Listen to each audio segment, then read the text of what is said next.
इस वीडियो में हम लोग वेस्ट बंगाल बोर्ड के क्लास 10 के मैथ्स बुक का चैप्टर नंबर 13 जो पेज नंबर 196 में दिया गया है उसका क्वेश्चन नंबर 11 का सॉल्यूशन करेंगे, जिसमें कहा गया है कि ए समानुपात बी कॉमा बी समानुपात सी होने से दिखाएं कि A cube B cube plus B cube C cube plus C cube A cube समानुपात होगा ए बी सी ब्रैकेट में A cube plus B cube plus C cube के।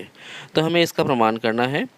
तो जैसा कि क्वेश्चन में दिया गया है कि ए समानुपात बी है, बी समानुपात सी है, तो हमें इस कंडीशन का इस्तेमाल करना है और इसको प्रमाण करना है। तो पहले हम लिख लेते हैं दिया गया है।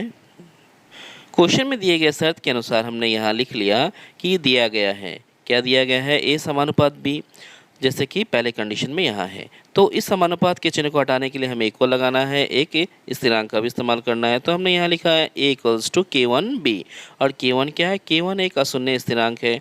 और इसे लिखने के बाद हम इस इक्वेशन का नाम 1 दे देंगे। और दूसरा जो शर्त दिया गया है उसमें कहा गया है b समानुपात c, जैसे कि यहाँ पे है। तो हम इस समानुपात के चिन्ह को हटाने के लिए इक्वल लगाएंगे और दूसरे स्थिरांक का इस्तेमाल करेंगे। हमने यहाँ पे k1 का इस्तेमाल किया, इसलिए यहाँ पे k2 का इस्तेमाल करेंगे और लिखेंगे b इक्वल्स टू k2c। ये k2 क्या है, k2 एक अशून्य स्थिरांक है। इसका नाम दे देंगे समीकरण नंबर 2।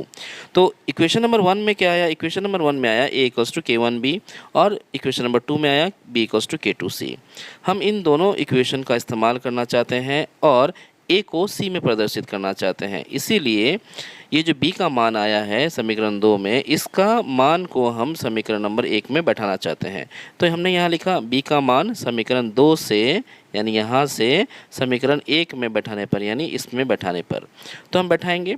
तो यहाँ पे जैसे लिखा गया है a इक्वल्स टू k1b, तो हमने यहाँ लिखा a इक्वल्स टू k1 के प्लेस में k1 लिखा, और ये जो b दिख रहा है इस b के प्लेस में हम बिठाएंगे k2c। तो यहाँ पे बैठाया गया है। अब देख रहे हैं अगले लाइन में कि इक्वल के प्लेस में तो इक्वल आया, और ये k1 इंटू k2 इंटू सी, ये मिल के बन जाएगा k1 k2 c, यानी ये लाइन आया a equals to k1 k2 c। और ये k1 k2 जो है इसके प्लेस में हम एक दूसरे स्थिरांक का इस्तेमाल करेंगे जिसका नाम है k3, और लिखेंगे a equals to k3c।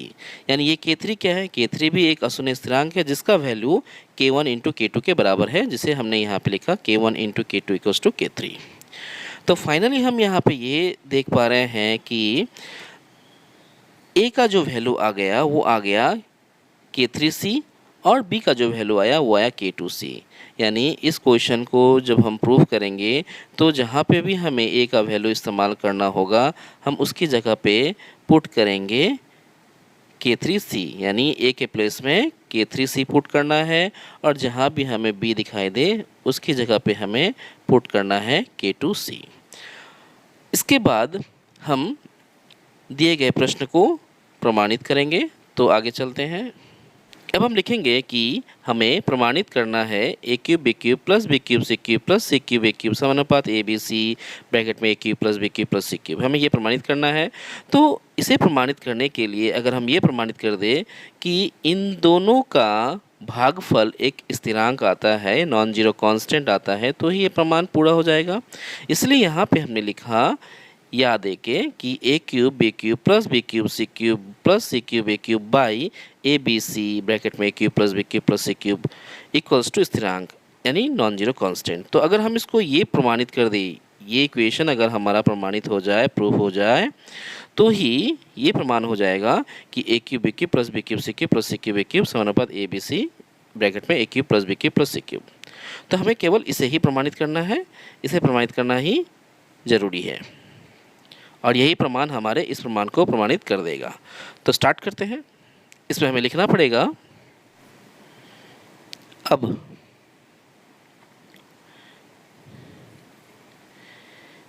A cube B cube plus B cube C cube plus C cube A cube by A B C bracket में A cube plus B cube plus C cube.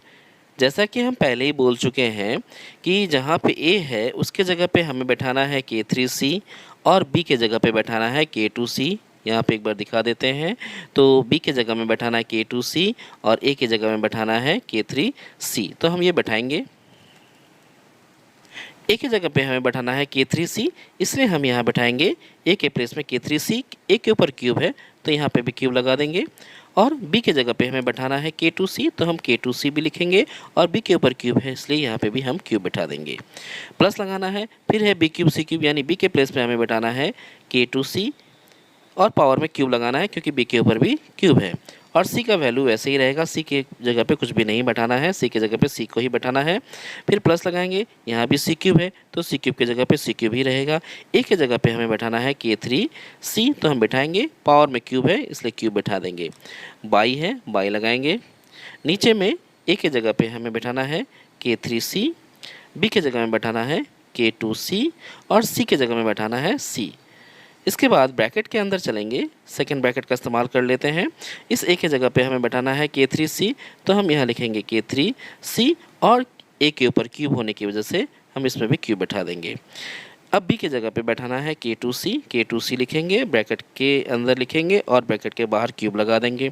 फिर plus लगाएंगे, c cube के जगह पे c cube को भी लिख देंगे और ब्रैकेट क्लोज कर देंगे। अब हमें इसका सिंप्लीफिकेशन करना है।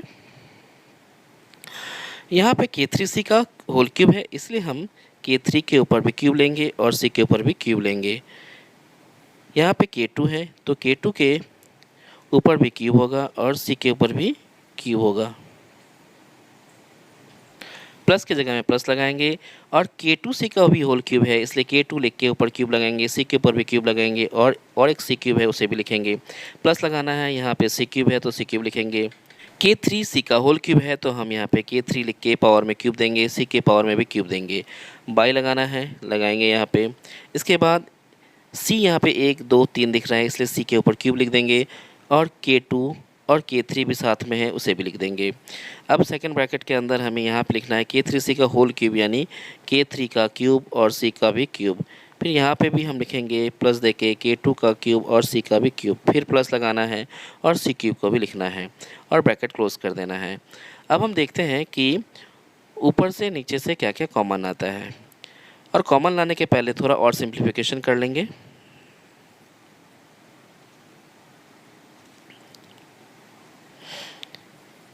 इक्वल के नीचे इक्वल लगाएंगे और यहाँ हम देख पा रहे हैं कि k3 का क्यूब है, k2 का भी क्यूब है और c का जो पावर है वो है 6।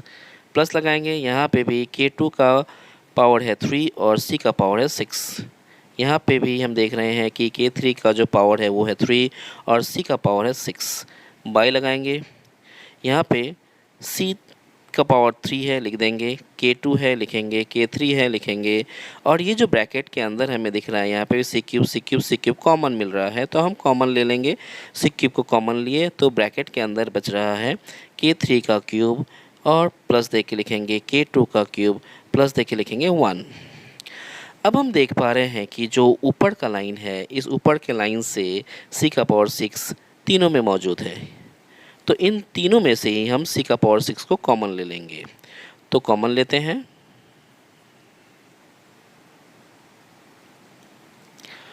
तो c का पावर 6 को कॉमन लेने से यहाँ बचेगा k3 का पावर 3, k2 का पावर 3 प्लस k2 का पावर 3 और यहाँ बचेगा k3 का पावर 3।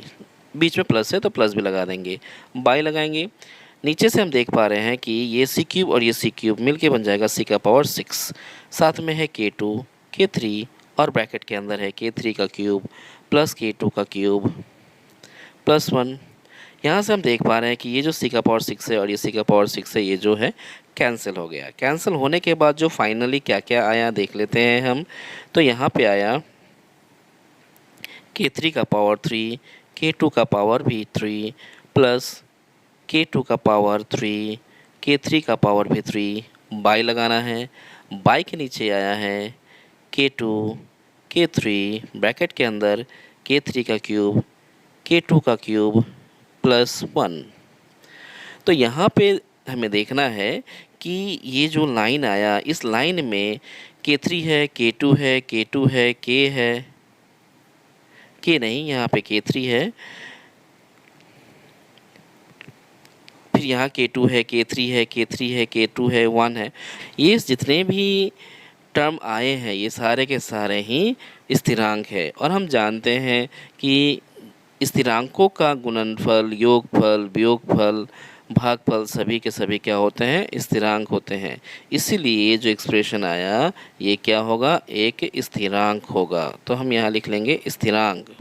तो जैसे कि हमें प्रमाणित करना था कि इसका मान स्थिरांक लाना था, तो हमने यहाँ पे क्या ला दिया, स्थिरांक ला दिया। इससे जो हमें प्रमाणित करना था वो प्रमाण हो जाता है। तो बस हमें एक फाइनल स्टेटमेंट लिख लेना है और उसे लिख लेंगे।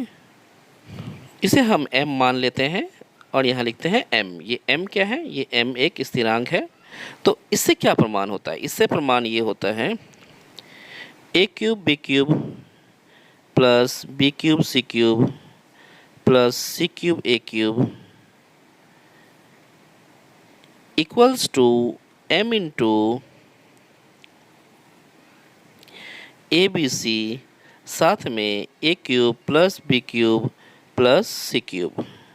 तो जैसा कि हम जानते हैं समानुपात के नियम के अनुसार ये इक्वल साइन और ये कांस्टेंट, इसको रिमूव करके हम यहाँ पे प्रोपोर्शनल साइन यानी समानुपात का साइन बैठा सकते हैं। तो बैठाते हैं और लिखेंगे a cube b cube plus b cube c cube plus c cube a cube, और ये जो इक्वल के साथ जो कांस्टेंट है इसको हम रिप्लेस कर देंगे समानुपात के चिन्ह से। और फाइनली जो आएगा वो राइट साइड में आएगा ए बी सी ब्रैकेट में a cube plus b cube plus c cube. तो यही हमें प्रमाणित करना था और ये प्रमाण जो है ये पूरा हो गया। इसलिए हम यहाँ लिख सकते हैं प्रूव्ड।